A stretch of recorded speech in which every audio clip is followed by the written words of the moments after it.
I'm Darby Curtis, founding principal of Curtis Ginsberg Architects, which we founded about 30 years ago.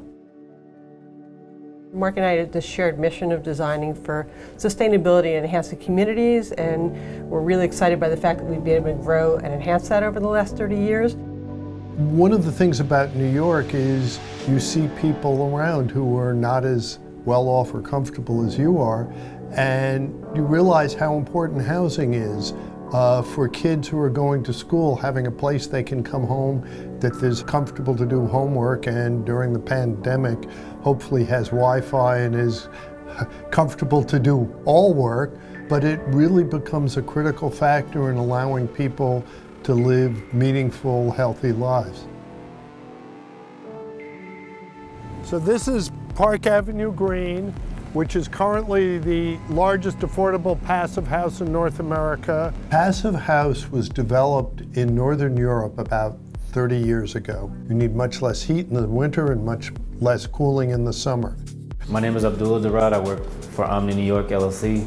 We are the developer on Park Avenue Green, which is the largest passive house, residential passive house, affordable passive house in North America. So we're here on the roof of Park Avenue Green. It's still raining.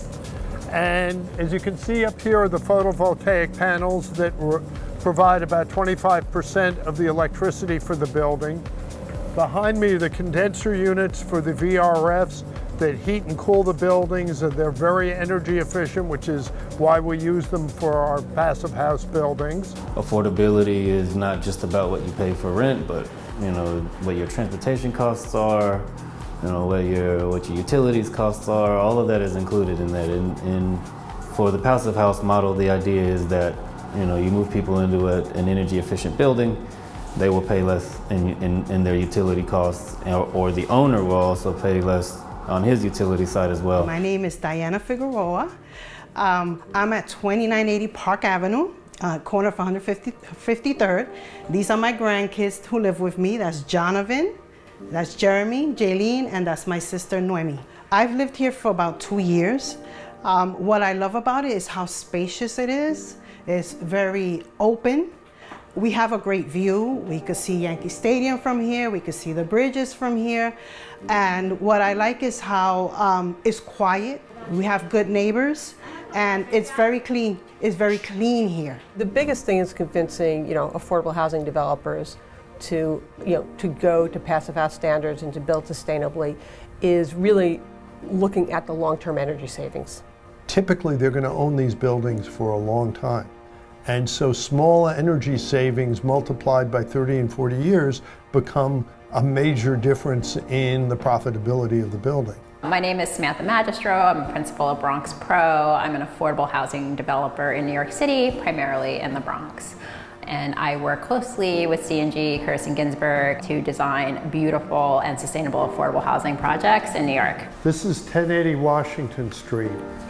Hey guys, how are you? Hey Sam. Should we check out the progress in the Fortune Yeah, space? great. We'll go through the shared security booth and let's see what Dude has for updates for us today. For-profit developers are mission-driven. They talk about a triple bottom line. They care about making money. They need to make money to stay in business, but they also care about their residents and appreciate and want to help deal with the major housing crisis we have. Whenever we open up any of these affordable housing lotteries, we tend to get, 100,000, over 100,000 applications. The demand is huge. It seems infinite. The city is doing its best to build more affordable housing, but we're just constantly chasing the growing demand.